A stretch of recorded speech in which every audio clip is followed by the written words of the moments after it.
Good morning, fellow patriots. Welcome to the 313th consecutive Friday meeting of the East Valley Red Friday Patriots. I believe that we have 75, per Jim Kenyon's count, we have 75 present today, which is, I think, is a pretty good crowd. So again, thanks to each of you for joining us today as we rapidly come to the closure of the official National Military Appreciation Month. And although the month of May may be the official month of expressing our appreciation for our armed forces, I've got to say thank goodness for this organization and other similar veterans organizations that proudly assemble in a show of solidarity and support of America's warfighters, past, present, and future. So again, your presence is most appreciated. Well, I must admit that the month of May thus far has been a richly rewarding and enlightening experience for our group. We've had numerous speakers address a variety of informative military-themed topics, and the month has not yet ended. During the previous 4 weeks, our Red Friday group commemorated Silver Star Banner Day, Military Spouse Appreciation Day, Children of Fallen Patriots Day, Armed Forces Day, and last Monday, Memorial Day. These are some of the more important military holidays occurring throughout the year. Speaking of Memorial Day, I was privileged to be invited to Pups del Sol East, located on US 60 and Ironwood, here in Apache Junction, to deliver their Memorial Day address. My daughter, Carrie Nations, Jim Kenyon, my wife, Hank, were participants in the address. We had our audiovisual team there to record the event. Larry Smith and Fred Hammond, Lee Hulls, Barry McDonald all did a fabulous job in managing the audiovisual for that particular event. And Pam and Bob Williams, Sue Smith, Dee Hammond, Susan Kenyon also were in attendance. And if you wish to review a recording of that event, I encourage you to go to our YouTube website, check it out. So again, we thank you for your participation and for recognizing the significance of each of the commemorative events of May. We're proud to have you join us today in a show of solidarity and support for America's armed forces. Will you please join me in the Pledge of Allegiance to our nation's flag? I pledge allegiance to the flag of the United States of America and to the republic for which it stands, one nation under God, indivisible, with liberty and justice for all. Thank you. We do have some first-time guests that I would like to take this opportunity to introduce. Rosalie Blackerter, where are you, Rosie? Rosie is sitting around. Rosie, will you stand for one moment? Rosie is a veteran of the United States Army. She served as a multi-channel communications specialist and a recruiter. What years did you serve, Rosie? I got to think. 73 to 77. And that was United States Army. And did you move into any type of reserve capacity after your active duty? National Guard. Superb. Thank you for your service, and thank you for joining us today. Also, we have AJ and Gail Auld. Where are you? Will you guys stand for just a moment? It looks as though AJ is a United States Air Force veteran, correct? Yes. And you served 69 to 94. You are a U.S. Air Force retiree. Yes, sir. Absolutely splendid. And when you retired as a first sergeant. Yes, sir. Superb. Now, you guys are full-time here? No. Part-time. Where are you from? We're from Albuquerque. And when are you moving just came here? down to check out the house that we have down here. So when are you moving here? During September to April. So you're going to be a winter visitor? Yes, sir. First Sergeant, that doesn't cut the mustard. We need you here full-time. We have a new grandbaby, so Gail, Yes. are you ready for that new grandbaby? Oh, yes. He's Well, we're nothing certainly but fun. glad that. Where did you learn about Red Friday? From the waitress here. Really? Yes. Brandy? Brandy is our one of our lead waitresses here. She kept Superb. carrying stuff back and forth. So I'm glad the word is getting out through the Legion. Thank you for joining us, and we really hope you come back to see us. And we also have Roger Jewell. Roger, where are you? Roger is a United States Army veteran, 1967 to 69, and you were an administrative clerk? Yep, I ended up working for two forward colonels. They liked what I did. I was their gopher. But my wife was also in the military. We both medics in the Army. Working as a clerk for a colonel's a pretty cush job. Yeah, you didn't want to mess up because you had it made if you behaved yourself. You had to have boots polished and you had to have your uniform pressed and boots polished at any time, right? Yeah, I got a little quick story on that one. I stood formation once a week for uniform inspection. And when the first sergeant didn't like you, you got extra duty that night. So one night he gives me extra duty mopping the clinic. And luck would have it, one of the colonels I worked for said, "Roger, I want you to take my wife and daughter shopping tonight." So, "I can't tonight, sir."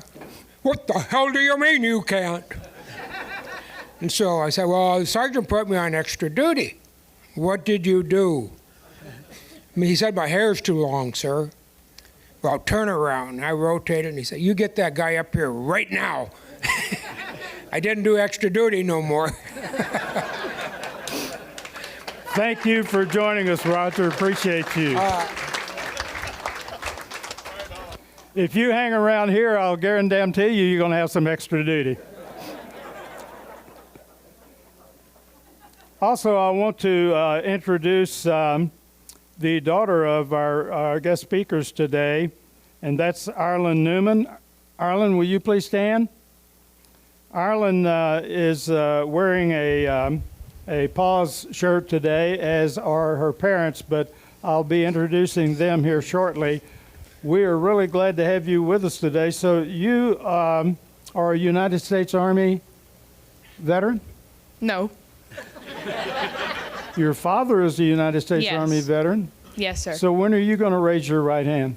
He won't let me. I've tried. Already? Yeah.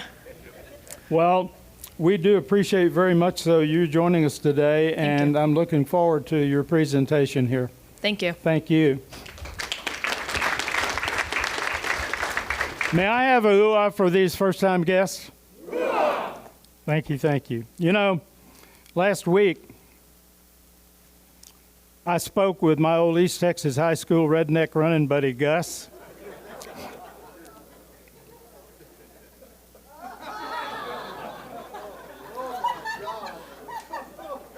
And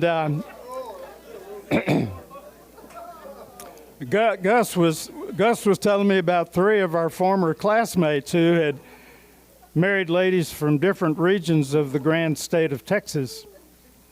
Now, if you know anything about Texas, you're familiar with the fact that there are vast, vast differences in folks coming from east, north, west, south, and central Texas. they just don't think alike. They're quite unlike folks coming from much smaller states where there's more commonality simply due to the limited geographical spread between communities. So according to Gus, the first man chose a wife from Amarillo in the Panhandle region of Texas. And when the newlyweds discussed their expectations of each other, the wife simply said that as the sole breadwinner, she expected her mate to provide financial security for her and the soon-to-be children. The groom then told his bride that his expectations of her included simply doing the dishes and cleaning the house.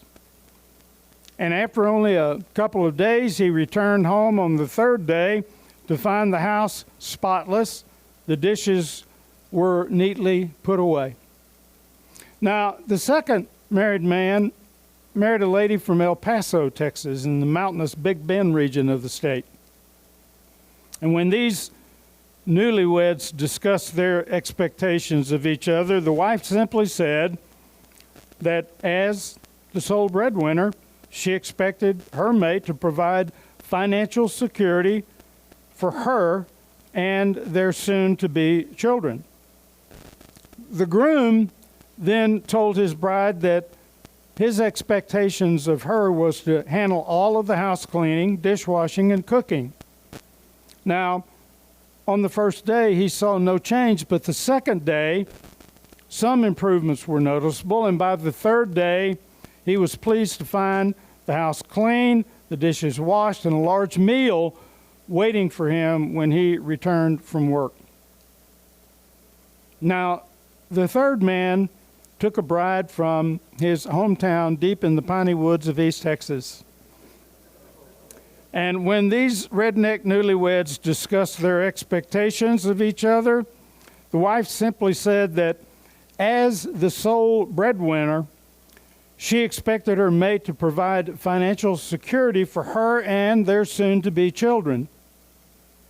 However, this redneck groom was quite bold in his demands that she keep a clean house, wash the dishes, mow the lawn, do the laundry, change the oil on his pickup truck every 5,000 miles, and have a hot meal ready for her breakfast, lunch, and dinner.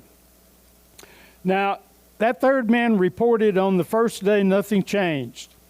The second day, still nothing. However, by the third day, some of the swelling had gone down. He could see a little out of his right eye.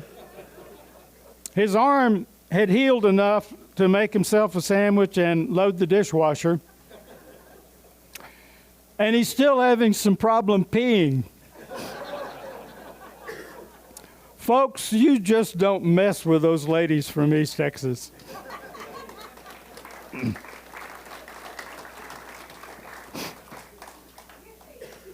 Recently, we've had some of our Red Friday veterans that flew up to Washington, D.C. as participants in an honor flight, and I'm confident that an honor it must have been for these deserving vets to participate. I would ask that those of you present who completed an honor flight this year, would you please stand? If you've completed an honor flight this year, please stand. Dave is and we've got Ken back here as well. Anyone else? Okay. May I have an applause for these fine men?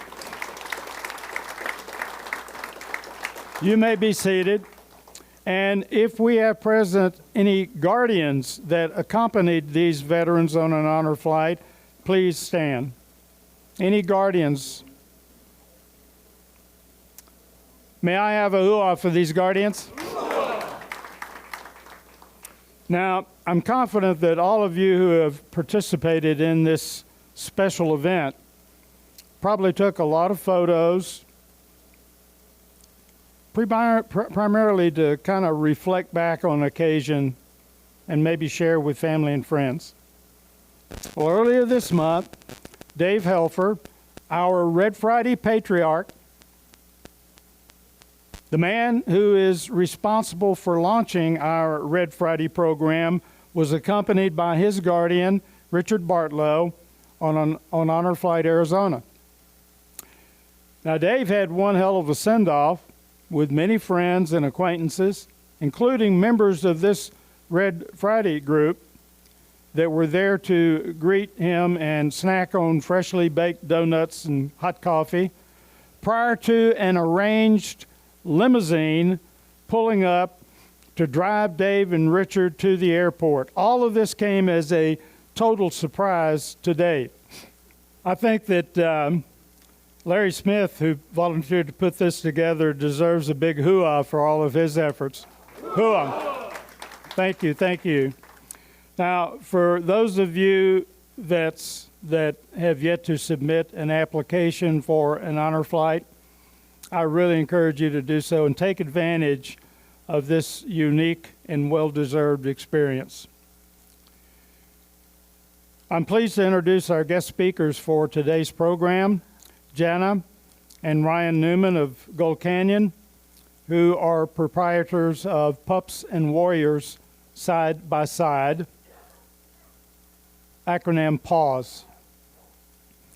P.A.W.S. is a nonprofit organization that helps disabled veterans, first responders, and their family members train their own dogs to become their certified service dogs.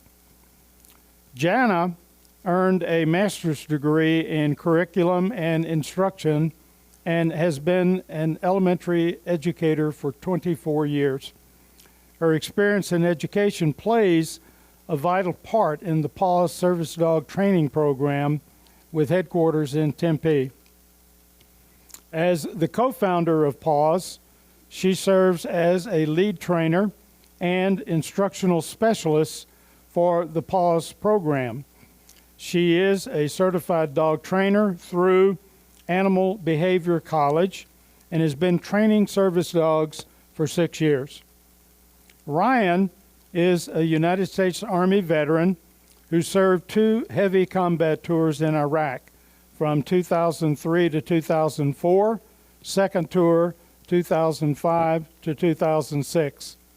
Following his separation from the Army, Ryan enrolled in Animal Behavior College to become an animal behavioralist, and he's been training service dogs for 12 years. Ladies and gentlemen, here to share their story of the P.A.W.S. program, please welcome Ryan and Jana Newman and their daughter, Ireland. Hello, I'm Ryan Newman. This is my wife, Jana Newman. Ireland, and then you see our furry friends here. This is Ireland's service dog, Goose, and this is my service dog, Bucky. What I'm going to do today is just kind of explain how we got here, because this is not the trajectory I thought I ever saw my life going. I signed up for the United States Army when I was 21 years old. My whole life goal since I was a kid was to become a Los Angeles sheriff and follow in my father's footsteps, and that was my goal. I was going to join the Army, get 3 years in, get out, and go become a cop. That's what I had dreamed about doing my entire life. Well, I joined the Army and they let me drive a tank at the age of 21. And I was like, this is the greatest job ever. I was stationed at Fort Hood, Texas, and at the time we were on what they called Force 21. So we got all the new equipment the military had to offer. So we even had the newest tanks to play with. They were all computerized. And during this time, I fell in love. I had found a brotherhood that I had never had. And I had found kind of a calling. During this time, I had met my wife. I had fallen in love. In about 2000, we had met. Well, 2001 comes around, September 11th happens. My unit had just turned over to the rapid deployment units for the United States Army. We took over for 1st Cavalry. And 9/11 happened. Well, we go on rapid deployment status. You can't go to the PX. You have to, you have a beeper. You're allowed 30-minute recall. Well, we did that for about a year and a half. She had gotten pregnant after we'd been married. We got pregnant. I'm like, I'm going to go to Fort Riley, Kansas. I'm going to re-enlist because I've fallen in love, and this is what I'm going to do for my career. And Fort Riley, Kansas, if you guys don't know, has the oldest equipment in the military. So I went from the newest to stuff that was pre-Desert Storm. But I was like, that's what I wanted because I just wanted to raise a family. That was my goal. I go, I want to learn how to be a husband, how to be a father, and all these new exciting things that were going to come our way. Well, I report to Fort Riley, Kansas, who's told we never deploy. And as I'm in processing there, they said, hey, by the way, you're leaving in April. I reported February 21st. They said, by April, you're leaving. I was like, where am I going? They said, you're going to be in Iraq. I said, there's nothing going on in Iraq. This is in 2003. And they go, you're going to Iraq. So I report to my unit, and they go, pack your bags, we're leaving. So I left my wife, who was about 5 months pregnant at the time. We had just bought a house I never saw. And I deployed to Iraq. I left my wife at home. She didn't know anybody. And I went to war with a new unit. And during that time, what I did was I drove one of the majors, but my main job over there was personal security for the colonel and sergeant major. I was big, and I had a kind of a mean streak in me at times. And they said, hey, you're really good at the security gig. And so during our first tour, I was there for the second wave north, and I was in the heart of Baghdad for the year. We experienced some combat, some stuff, but it wasn't too bad. I didn't think anything could change me. I was a hard charger. I was the guy they said, Newman, get through that door, and that was my job. I kicked in doors. No fear. I was like, this is fun. I'm living the dream. Well, I come home, and I was home actually the day we landed. My major met me at the airport and goes, hey, Newman, I got good news and bad news. And if you've been in the military, you know those things don't go well together. I said, what's that, sir? And he goes, well, I'm taking over a brigade down in Fort Hood. I was like, well, that's great news. And I'm like, well, what's the bad news? He goes, you're going back to Iraq in 9 months. So I got home, and for that 9-month period, I spent about 6 months of it in the field training. Didn't really know my family, so I didn't get to really reintegrate, and I didn't think anything was wrong. I was like, I'm still good. I'm still this hard charger. Well, our second tour, we went out, and it was bad. It was a tour. We were boots on the ground. We were in one of the hottest attacked areas in Iraq of the country. We had the most attacks on our FOB a day. And I lived out in sector for an average of 5 to 6 days at a time. And we lived out there, and we had heavy IEDs, heavy combat, and heavy losses for our unit. And during that time period, I had 8 IEDs blown up on us, and the last thing that got me was an RPG. I had 3 Humvees that were destroyed underneath me. Somehow, me and my soldiers all got away with it, pretty much unscathed, I thought. So I got home. I was getting ready to re-enlist, and I got orders to Germany, and that was my goal my whole military career. Is I just wanted to go to Germany, and I was going to get to go do it with my family. Well, I went in for a physical, and the doctor goes, you're done, Newman. You're out. You're broken. And I go, what do you mean? I go, I'm re-enlisted. This is my career. He goes, there's something wrong. He goes, you've got spinal injuries, brain injuries. He goes, there's something not clicking right with you, Newman. He goes, I'm going to request that you get chaptered. They talked about trying to keep me in. I fought it, and they said, no, you're done, Newman. You're out. I was like, okay, well, I'm going to go become a cop. I had gone to a job fair, and when my life started to change is when I went to this job fair getting out of the Army. And I know if you guys have got out, there's that processing. So I go, I'm a sergeant. I took 16 Joes to Iraq. They're going to offer me the world. And I walked in with a guy that had done 2 years. He was a PFC, and he drove a fuel truck. That was his job. I was like, man, good luck getting a job. I walked in, and the gentleman did my in-processing, goes, you don't have any skill sets. I go, what do you mean? He goes, you don't have anything to offer. He goes, you can be a security guard, or you can be a heavy equipment operator. And I was offered a job making about $30,000 a year. The kid I walked out with a 6-figure contract driving fuel trucks for Chevron. And I went, so what do I have to offer the world now? My whole world was the military. It's all I knew. And now I get out and they tell me I don't have a skill set. So I looked for a job for a little bit, and I just kind of got into a depression. I never told my wife, and I stayed home with my baby, and I was like, I'm just going to be a dad. Well, money, you need money to live, and evidently I needed a job. So I got a job in Arizona. When I moved out here, I didn't know anybody. I didn't have social media, and I didn't have anything. I got a job, and I was working at a drilling company.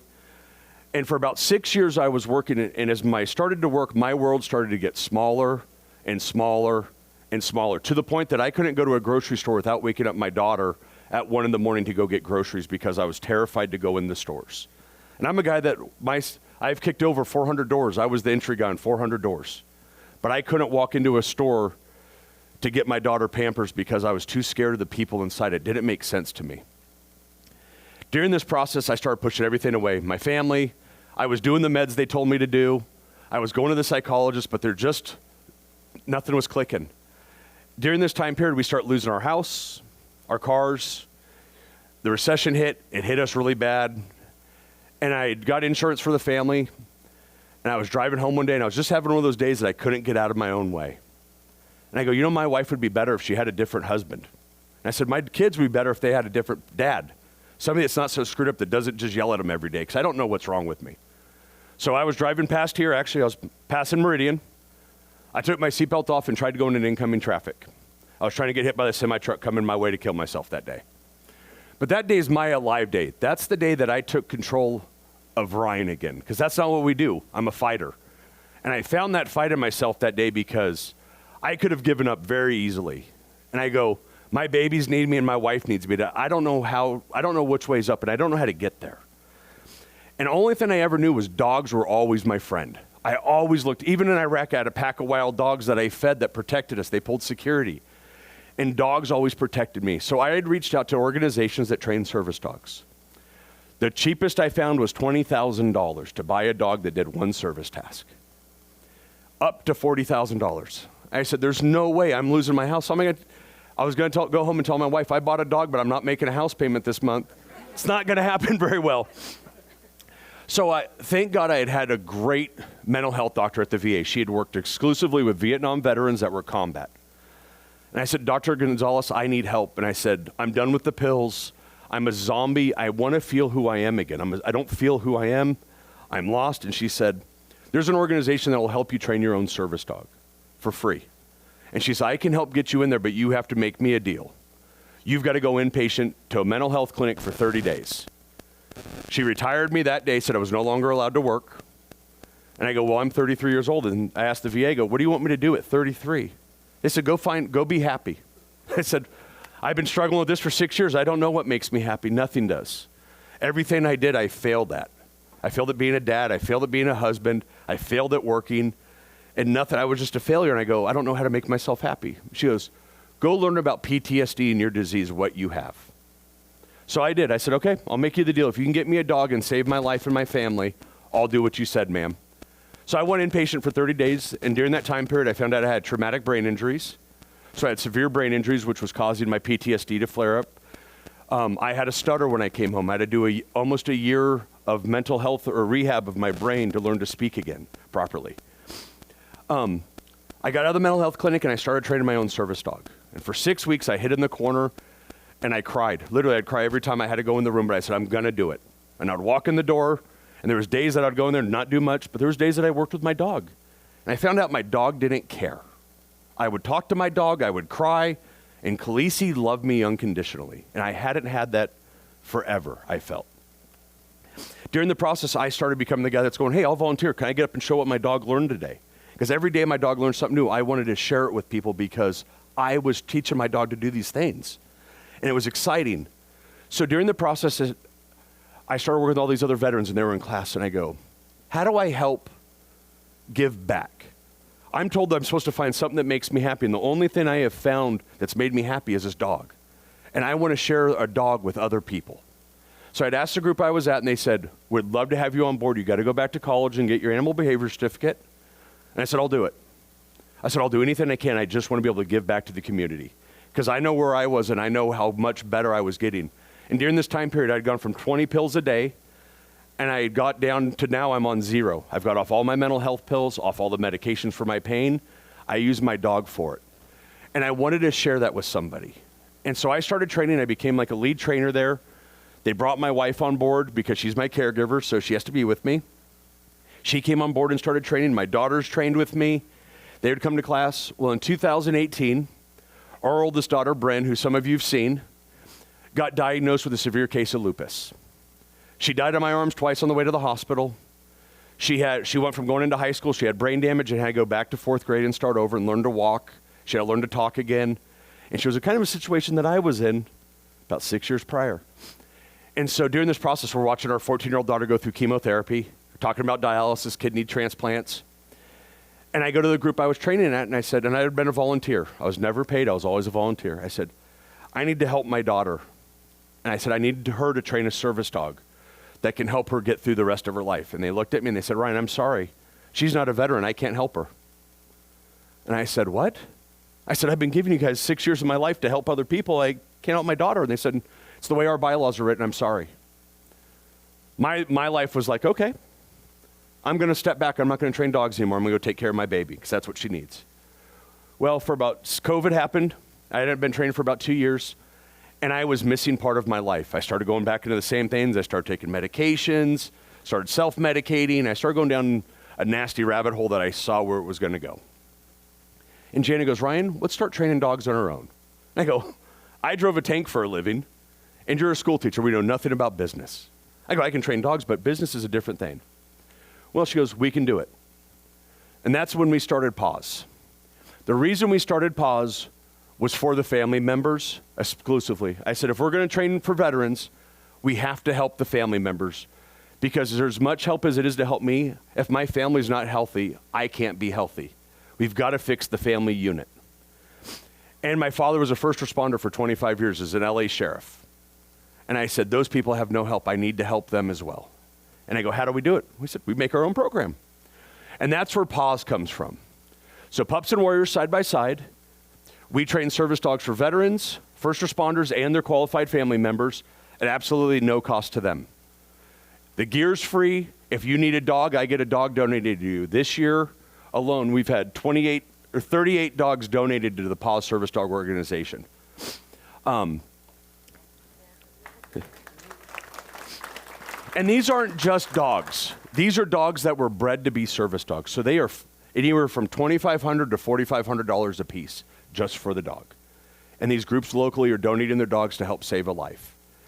And the big thing with the P.A.W.S. is when we started it was, our house, I always say, we live our normal. I used to call people, the civilians, normal, and I go, we're just the other people. But our normal was different. If we break a glass in my house, my children run to make sure dad's not having a flashback or crying somewhere. That's our normal. But that's what we call secondary PTSD, and that's the gift that we give to our families when we come home from combat. Our family members have PTSD, we don't talk about it. And at P.A.W.S., that's one of the things we really want you to do. Bring your family members in. Bring your children in and let them learn about your disability so you're not feeling like I was, like this monster. My children have learned that, hey, when dad's like this is what we can do to help fix it. My service dog, I'm going to try getting through it. I just lost him, Gus.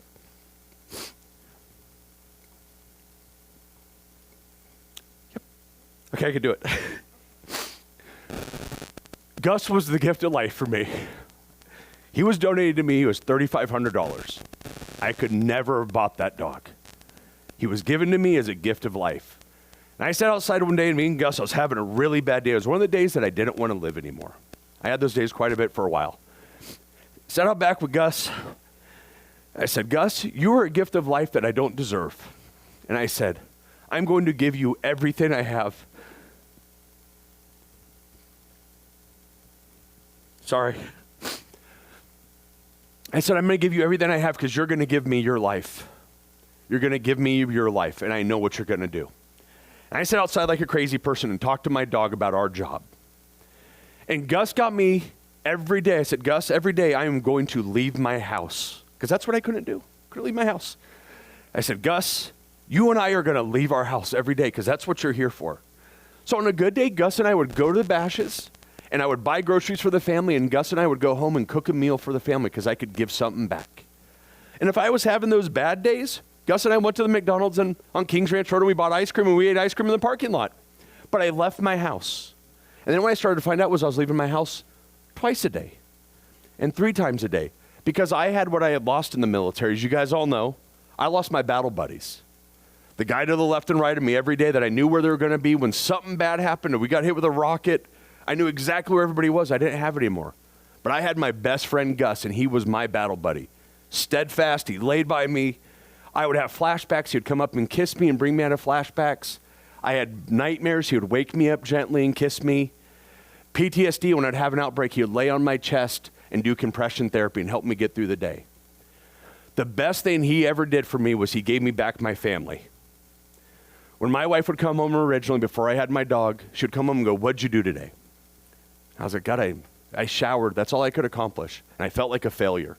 And then I would want to fight because I felt like she was attacking me because I hadn't done anything. What happened was she would come home after a while and she would see Gus laying on my chest. And that was her cue that, hey, Dad's had a bad day. We don't have to talk about it. She'd go, kids, Dad's having a day. Can you guys go outside and play? She wouldn't question me. So 30, 45 minutes later, when I calmed down, I could go talk to my wife and be like, sorry, honey, I was having one of those days. I don't know what happened, but thank you. And that opened up our bridge of communication. And at P.A.W.S., that's what we really concentrate on. I'm very open about my disabilities because I try to speak for the people that can't speak, that don't want to talk about their stuff. I'm very open and vulnerable with my stuff because there's people that can't talk about it, so I'll be your voice. That's why in class, I talk about my disabilities to the students, so their family members are in there, they go, hey, Dad isn't just a jerk. Maybe he's having a bad day. And we open up those lines of communication for them. And P.A.W.S. is more than just dog training. It's a family and it's a pack. We have students that graduate and they don't want to leave. We have a class right now. We said, you guys are all certified. They go, well, we don't want to leave. This is our safe place. We come in and that's what we've built. We've built a safe haven for our veterans and their family members to come in and be able to be themselves.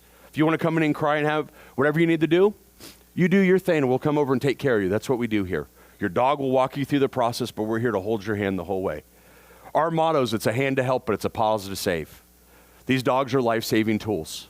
They save lives every day. This year alone, so when we started P.A.W.S., we were only going to do 30 students a year. We were going to be mom and pop. What happened was we blew up and I had a year waiting list. This year alone, we're putting through 75 students through our program.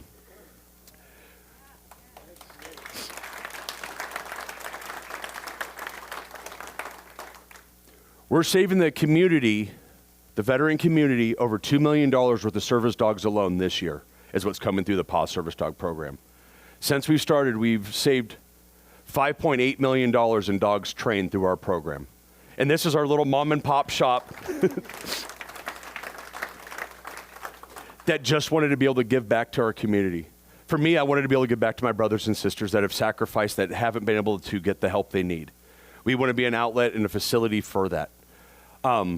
Myself, Ireland, we want to thank you all for letting us come in and just share about who we are and kind of what we do and just be able to get our name out there for the community because you guys, I mean, I'm blown away by coming in here and seeing all this red. I told my wife, I walked in, I'm like, this is, yeah, it's mind-blowing, and this is the community that we're trying, this is like what we're building as well. So thank you from the bottoms of our hearts to let us come in and just share a little bit about our piece of who we are and what we're trying to do for the community. So thank you guys so much for letting us come in today. That is a very inspirational story that you just told. Thank you. You've got a lot of courage in sharing that type of story. Thank you. Thank you, brother. And we want to take this opportunity to present you with a certificate and welcoming you to the Order of the R.E.D. We hereby recognize and commend Ryan and Jana Newman for their support of America's armed forces and deployed warfighters and their selfless contributions to the Arizona veteran community. Thank you. Thank you. Thank you. Hang on one second. Where is Richard? Right here. We also would like to present you with a item that's quite coveted here. It is a Red Friday lapel pin, and this is something that we hope that you'll wear with pride and promote our program. May I pin Thank this you. on you?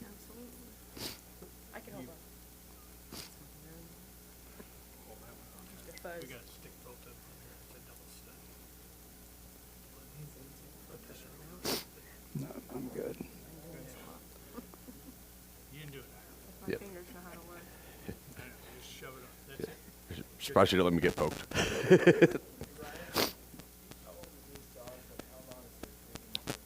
Great question. He asked what kind of dogs they are, how old, and so our program, we want your dog to be at least a minimum of 4 months old to come through.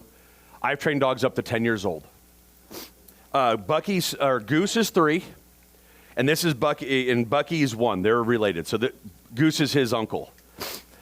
And our program lasts an average of 6 months to a year. We train once a week at American Legion Post 2 in Tempe. Our classes are about an hour and a half each week. And we take you from I've never owned a dog, so I'm going to teach you how to walk a dog. And I'm going to take you through teaching you how to train your dog to do all your service tasks. We take them grocery shopping. We do restaurant training. How do you eat with your dog when you're out in public? Where's your dog set? So we'll go to Olive Garden. We take 10, 15 dogs to Olive Garden at a time. And, here, hold this. Yep. And we just went to Snooze and we had 12 dogs there. And they come out, we leave, it comes out like a circus because all the clown car, all the dogs pop out and people are like, where'd the dogs just come from? And these dogs are legitimate service dogs. So they are doing diabetes detection, seizure detection, PTSD, flashback. You need them to open up and close doors. We had one of our students, we just lost her. She had brain tumors. I can't say the word, so brain tumors. And she got seizures from the operations. And we actually had one of the videos on our Facebook page. It's one of the most inspirational things. Jenna was one of the most inspirational people I'd ever met. And her dog, she was getting ready to have a seizure. Her dog grabbed her by her hand, and you see it on the Ring cameras in the house, and drags her to the chair. She sits on the chair. The dog runs back in and grabs her emergency medications, runs it back to her.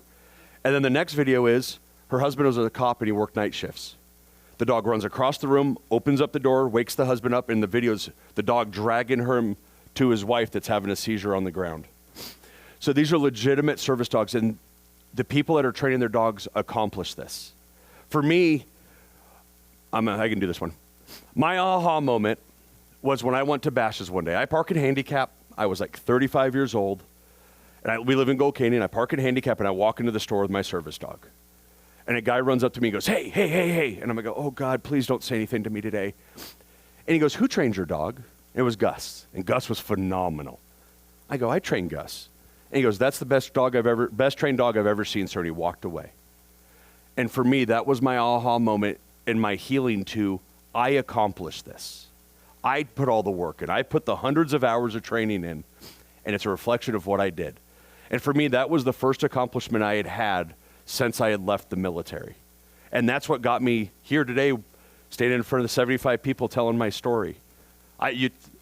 12 years ago, I couldn't have walked in the door if I saw you people in here. It was my dog, and I have my friend, because I know if you saw him jump up a couple times, I was getting emotional. He's alerted me, going, hey, Dad, you're getting emotional, and he'll come over and start licking me and hitting me. So yeah, our program's about, on average, our classes are getting done in about 8 months. And these dogs are doing a minimum of 3 to 4 service tasks. Our classes, on average, are about 10 students, 10 to 12 students on average per class, and we run it as a platoon. I'm military, so it's the same students every week.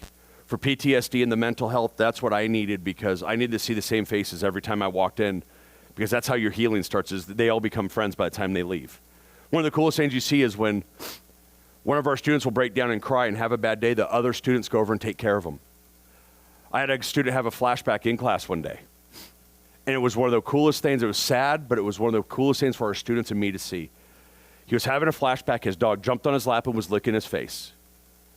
And all the students just got up because they all had been there. They all recognized it, and they would just walk by and go, you're good, brother. And they just would walk over and go work with their dogs. He came out of it. They all sat around and supported him, said, what can we do for you, buddy? He goes, I'm good. He goes, I got my best friend. I can go home today. And it's what it is. It's having a battle buddy again. And I can't explain the bond that we have with these animals, but it's literally like having a buddy in a foxhole with me. It's beautiful what they can do. Is there any other questions we can fill? Yes, ma'am.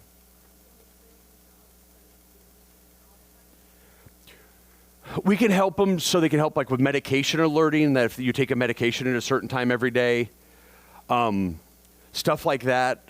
We actually worked with, we've done dogs for like autism, and we're going to try working with some Down syndrome, where if they're runners and the dogs can kind of keep them in place, kind of stuff, more like that.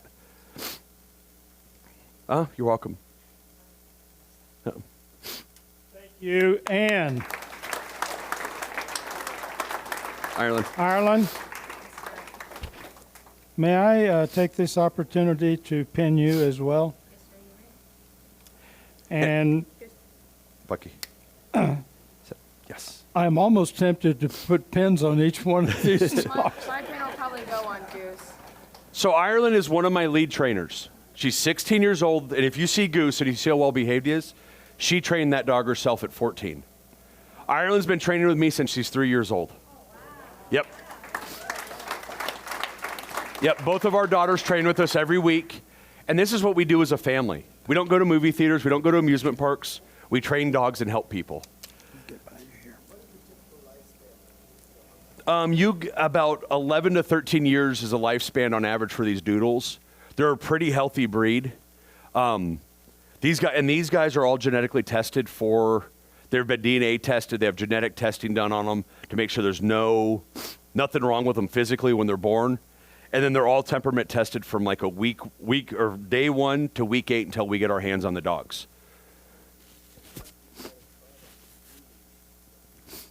Yeah, I lost Gus, my service dog I had for about 11 years. Nancy got to see Gus in all of his glory.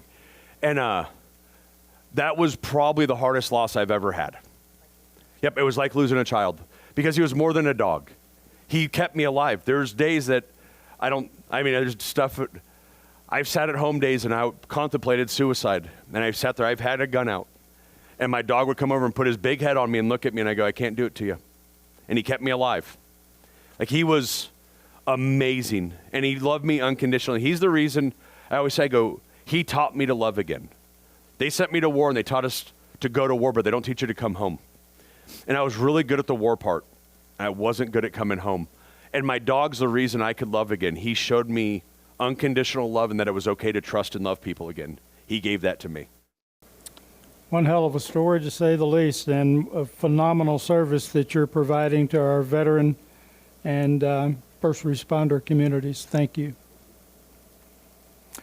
Now, in closing, I do want to remind you that in the coming month of June, America celebrates some very important holidays. In fact, I'll share with you a few of the upcoming holidays that you may wish to document on your calendars. June 1 is National Flip a Coin Day.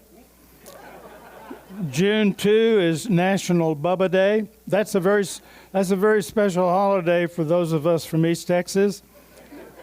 June 4 is National Hug Your Cat Day. My wife can't wait for that holiday to come up.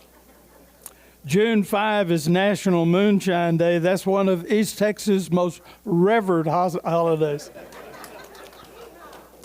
And June 6 is National Donut Day. Now, that happens to correlate with this Fred Fridays group. On June 6th, we will meet, and that will be the official National Donut Day. June 7 is National Chocolate Ice Cream Day. Donuts followed by ice cream, that's a pretty good winner there. June 11 is National Corn on the Cob Day. And June 12 is National Peanut Butter Cookie Day, one of my favorites. June 14 is National Bath Day. That is a very important day for my East Texas family. They'll bathe in whatever holds water. June 15 is Father's Day, which certainly many of us, if not most of us gents, will celebrate. And June 17 is National Garbage Man Day. They too need respect. June 19 is National Martini Day for all of you fans of James Bond who order your vodka martini shaken, not stirred. June 20 is National Ugliest Dog Day. Regardless of anyone's perception of dogs, there are no ugly dogs. Well, except maybe this one. And on June 20 is National Kissing Day. I know some of you will pucker up for that holiday. And June 26 is National Chocolate Pudding Day. June 30 is National Corvette Day, and I know that my friend Joe Johnson will be celebrating National Corvette Day for sure. Joe is a walking encyclopedia when it comes to Corvettes. So there you have it. June holidays, something to celebrate for everyone, especially if you're really into sweet treats. But the month of June will also include a few more important holidays as we celebrate the anniversary of World War II Allied invasion of Normandy, France, now known as D-Day on June 6. June 14, Flag Day, a day to celebrate the adoption of the United States flag. June 14 is the 250th anniversary of the United States Army, America's oldest branch of service. June 23rd, we celebrate the United States Coast Guard Auxiliary Birthday, and on June 27, National Post-Traumatic Stress Disorder Awareness Day, a day to bring awareness about PTSD. So, all is not lost on these somewhat ridiculous, although seemingly fun holidays that are celebrated in June. There are some very important anniversaries and commemorations to celebrate. And we're hoping that each of you will make it a point to join us each Friday in this coming month. I do have a couple of announcements. We have scheduled speakers for the upcoming June 6 and June 13 assemblies. I would appreciate it if you would log those on your calendars, plan to join us, support our speakers.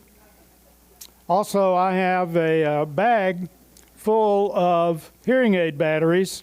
Who donated these? Raise your hand. Last week, we had somebody donate. I mean, there are tons of batteries in here. These are the size 13 for hearing aids. And apparently this dude got a brand new set of hearing aids, and he said, hey, give these to somebody that may need them. So if you use size 13 in hearing aids and they'll work with yours, see me after dismissal and take these things home. And finally, please leave your name badges at the greeting desk as you are exiting the building. We'll take care of them for you until your return. To our guests, thank you for joining us today. We sincerely hope that you'll share in our camaraderie and support our mission. Please know that you'll always be welcome here at our Red Friday assemblies. And as a final reminder, let us not overlook the importance of our Red Friday mission to keep our deployed warfighters in our thoughts and prayers and continue to demonstrate our support for these fine men and women. Enjoy your weekend.